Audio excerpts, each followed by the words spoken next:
Satisfied, এত ভালো quality. নমস্কার বন্ধুরা, মিষ্টি গৃহকোণের একটি ব্লগে আপনাদের স্বাগত জানাই। আশা করি আপনারা সবাই ভালো আছেন, আমরাও খুব ভালো আছি। এখন সকাল সকাল ব্রেকফাস্ট সেরে নিয়েছি। আজকে ব্রেকফাস্টে সেরকম কিছু বানাইনি, বানিয়েছিলাম একটু স্মুদি। বাড়িতে দেখলাম একটুখানি আপেল ছিল আর ওদিকে কলাটাও ছিল। তো প্রলয় বললো যে ও কলা খাবে না, সেই জন্য ওকে এমনি স্মুদি দিয়েছিলাম। আর এই দেখো, এখন আমি ওয়াশিং মেশিনে সব কাপড় জামাগুলো ভরে দিচ্ছি। ওয়াশিং মেশিনে একবারে সব গেল না, মনে হচ্ছে সেকেন্ড লটটা দিতেই হবে।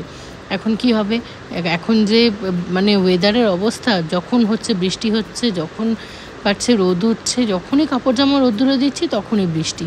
তোর বাবা বললো যে এখন তাহলে যে কটা পারছো সে কটা দিয়ে দাও। তাই ওর বাবাকে বললাম তুমি তাহলে এটা রেডি করে দাও, আমি তাহলে বাকি কাজগুলো সেরে নিই। বাকি কাজ বলতে ঘরদোর একটু ঝাড়পোছ করার বাকি আছে। ওপরে তো জানো আমার আই রোবটটা নেই, আই রোবটটা থাকলে খুব সুবিধা হয়। নিচে আমার আই রোবটটা রয়েছে, তো কি হয় যখন দরকার পড়ে মোবাইলে ওই টাইম স্লট সেট করা আছে, সেটা চালিয়ে দিলেই ও নিজের মতো ক্লিন করে নেয়। আর এখানে 33 মিনিট টাইম দেখাচ্ছে, তার মধ্যে আমার বাকি কাজগুলো হয়ে যাবে। এরই মধ্যে চলে এসেছি ঘরের এই যে আমাদের ব্ল্যাঙ্কেটটা প্রত্যেক দিনই লাগে। এসিটার জন্য নয়, এসি তো মাঝে মাঝে চালাতেই হচ্ছে, কারণ গরমটা তো বিচ্ছিরিভাবে পড়ছে, আবার ভোরের দিকে সাংঘাতিক ঠান্ডা। তো ব্ল্যাঙ্কেট ছাড়া খুব প্রবলেম হয়ে যায়। আর এমনি ব্যাঙ্গালোরের ওয়েদার যেরকম, ব্ল্যাঙ্কেট কিন্তু প্রত্যেকটা বাড়িতেই রোজই লাগে মোটামুটি।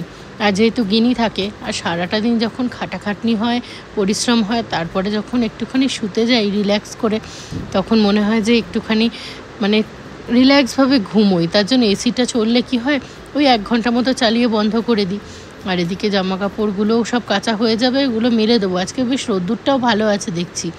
এখন সব বালিশের ওয়ারগুলোও দেখছি নোংরা হয়েছে, এগুলো কাচতে হবে।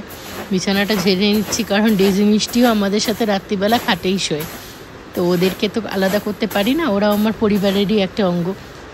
আজকে আর বেডশিটটা চেঞ্জ করলাম না, বেডশিটটা পরে একদিন চেঞ্জ করে নেব।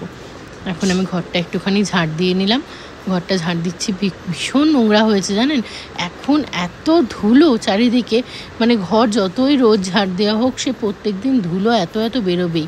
আর যেহেতু আমার বাড়িতে পোষ্য আছে, তাদের তো লোম আছে, দেখতে পাচ্ছেন ওদের লোমেই অর্ধেক আমার ঘর ভর্তি। কিন্তু তাও ওদেরকে প্রপারলি চান করানো, ডিশেডিং করানো সব কিছু আমরা করাই। কিন্তু ওরা আমার বাড়ির মেম্বার, ওদের এগুলো নিয়ে খুব ধরলে হবে না। জেপ্টোতে একটু অর্ডার দিয়েছি, অর্ডারটা মনে হয় এসে যাবে। আজকে একটুখানি মাটন বানাবো। এদিকে দেখি কাশ্মীরি লঙ্কাটা শেষ হয়ে গেছে, তো জেপ্টো করেছিলাম, সবসময় করি না, তো জেপ্টো এখন অর্ডারটা ডেলিভার করে গেল। একটু ধনে পাতা, কাশ্মীরি রেড চিলি, এই ক্যাচেরটা নিয়েছি, একটুখানি মটর নিয়েছিলাম, আর একটা টক দই।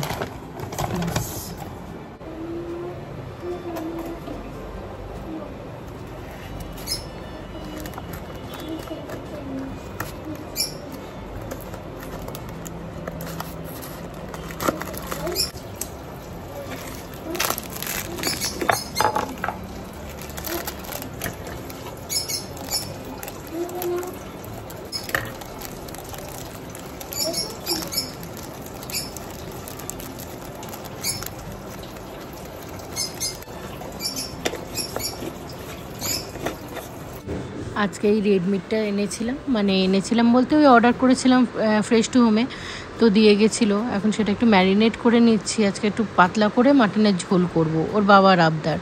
তো একটুখানি কাশ্মীরি লঙ্কা, হলুদ গুঁড়ো, একটু নুন, আর এরপরে এর মধ্যে দেবো হচ্ছে একটুখানি সর্ষের তেল।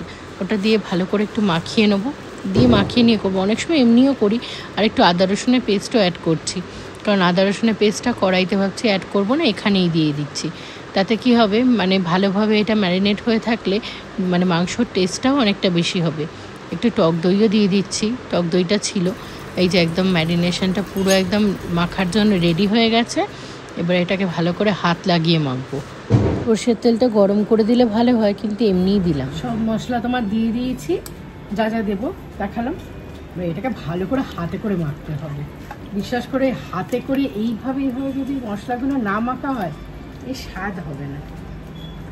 কিছু কিছু রান্না হাত ছাড়া কোনো ক্রমেই মানে ভালোভাবে হয় না।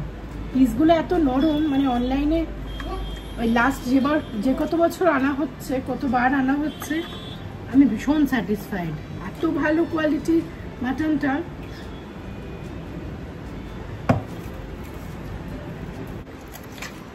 সুন্দর করে মাখিয়ে নিয়েছি।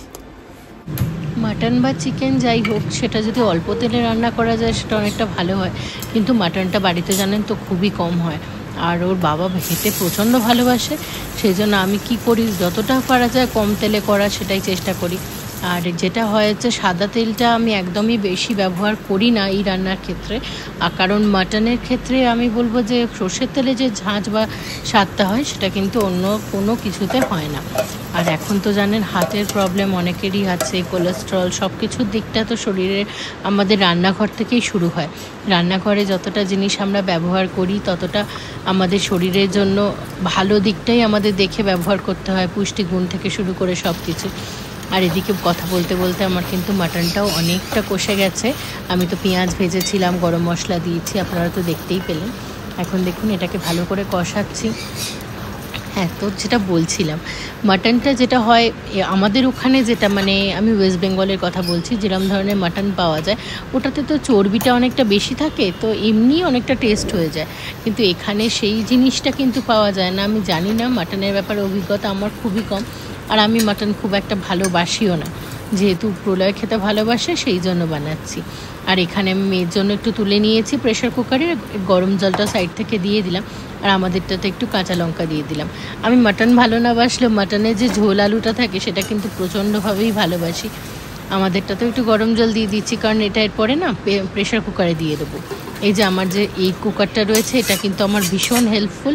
অনেকবারই বলেছি, এখনও বলছি, মানে এটা যে আমার কি উপকার করে, আমরা যখন কোথাও ট্রাভেল করি তখন কিন্তু অন্য কিছু না নিই, এইটা কিন্তু আমরা নিয়ে যাই। কারণ গিনি যখন থেকে ছোট আছে তখন থেকে যেটা হতো, আমরা কোথাও ঘুরতে গেলে বেশিরভাগ বাইরের খাওয়ার জিনিসটা অ্যাভয়েড করতাম। আর ওর ক্ষেত্রে যেটা হতো যে ওর মানে যেটা ওর জন্য করতাম সেটাই আমরা খেয়ে নিতাম। আর এখানে মাটনে আমি আলুটা এখানে অ্যাড করে দিচ্ছি। মাংসটা কিন্তু একটু সিটি দিয়ে নিয়েছিলাম, মানে ওই 18 মিনিট মতো দিয়েছিলাম, সিটি পড়ে গেছে। এখন একটুখানি উপর থেকে নুনও দিয়ে দিচ্ছি, কারণ মানে টেস্ট করে দেখলাম যে নুনটা একটু কম হয়েছে। আর এদিকে গিনিরটাও হয়ে গেছে রেডি। এখন ওর বাবার থালাটা রেডি করে দিয়েছি, ওর বাবাকেও খেতে দিয়ে দিচ্ছি, কারণ ওর বাবা বললো খুব খিদে পেয়ে গেছে, আর মাংসর গন্ধে মনে হয় খিদেটা একটু বেশিই পেয়ে গেছে। কত দিয়েছো? কিছু চামচ। মাংসটা কালারটা ভালো হয়েছে। আলু দিয়েছো? আলু দিয়েছি তো। আলু ছাড়া মাংস হয় তো আবার খাসির মাংস? দাঁড়াও, ঢুকে গেছে তলার দিকে মনে নেই। এই যে আলু একটু ভেঙে গেছে। ঠিক আছে, তুমিও বসে যাও। আমি এখন খাবো না, একেবারে কাজ করে নিয়ে খাবো, আমার অনেক কটা কাজ বাকি। তুমি খেয়ে নাও, আমি ইয়ে করে নিই। ওর বাবা পুজোটা করে নিয়েছে, আর আমার চানটা এখনও বাকি। আজকে একটুখানি শ্যাম্পু করবো, মানে মাথায় একটুখানি মাস্ক দেওয়ার আছে, তো সেই জন্য ওর বাবাকে আগে খেতে দিয়ে দিলাম। মেয়ে তো খেয়ে নিয়েছে, আর আমি একেবারে রাত্রিবেলা ডিনারটা করে নেবো, সেটাই বেটার হবে। কারণ একটু আগে কি হয়েছিল বলো তো, ডেজি মিষ্টিকে খাওয়ালাম, খাওয়ানোর পরে তোমার মাথাটা প্রচণ্ড ধরেছিল, দিয়ে তোমার একটুখানি ইয়ে করলাম, চা করেছিলাম, ওর বাবাকেও দিয়েছিলাম, দিয়ে আমি আর ওর বাবা একটু চা খেলাম, দিয়ে ওর বাবার এখন খিদে পেয়ে গেছে, অফিসের কল চলছিল, সে ব্রেকফাস্ট করেছে, বারান্দায় এসেছে। সব স্কুলে এসব ছুটি হচ্ছে। এই জায়গাটা দাঁড়াতে জানো তো খুব ভালো লাগে, সারাটা দিনে যত ক্লান্তি থাকে মনে হয় এই জায়গাটায় দাঁড়ালেই শেষ হয়ে যাচ্ছে।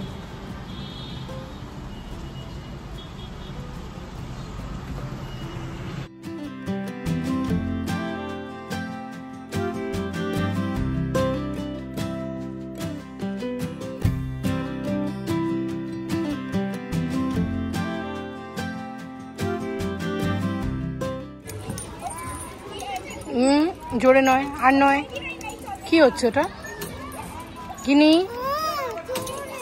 আর জোরে নয়, পড়ে যাবি। আমি নিচ্ছি।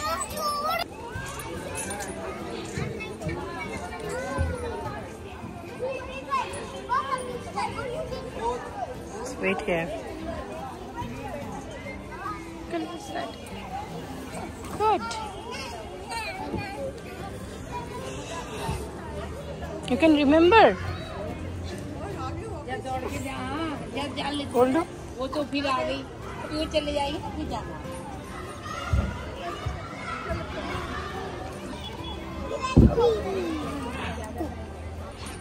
Wait wait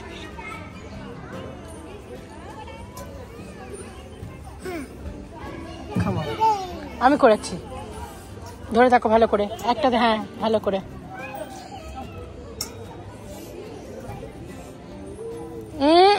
don't do that hold tightly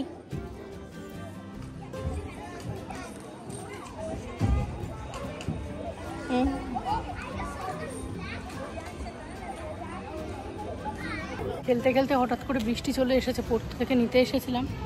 এই দেখো এখন স্কুটিতে উঠছি, বাইরে পুরো বৃষ্টি পড়ছে, অন্ধকারও হয়ে গেছে। একটু বৃষ্টিটা থামলে আমরা বেরিয়ে যাবো এখান থেকে।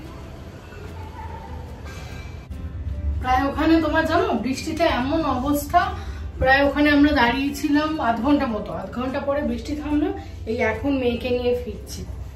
আমাদের লিফটে রয়েছি, এবার যাবো ভেতরে। যাই, কিছু কাজকর্ম রয়েছে সেগুলো করব, কিছু এডিটিং এর কাজও বাকি আছে সেগুলো কমপ্লিট করতে হবে। নিজেদের সব সময় সংসারের পেছনেই চলে যায়। চলো আজকে ব্লগটাও তাহলে এখন এখানেই শেষ করছি। ভালো লাগলে একটা লাইক করে দিও, সাবস্ক্রাইব করো, আর হ্যাঁ বেল নোটিফিকেশানটা অন করতে ভুলে যেও না। দেখা হচ্ছে পরের আর একটা ব্লগে। টাটা।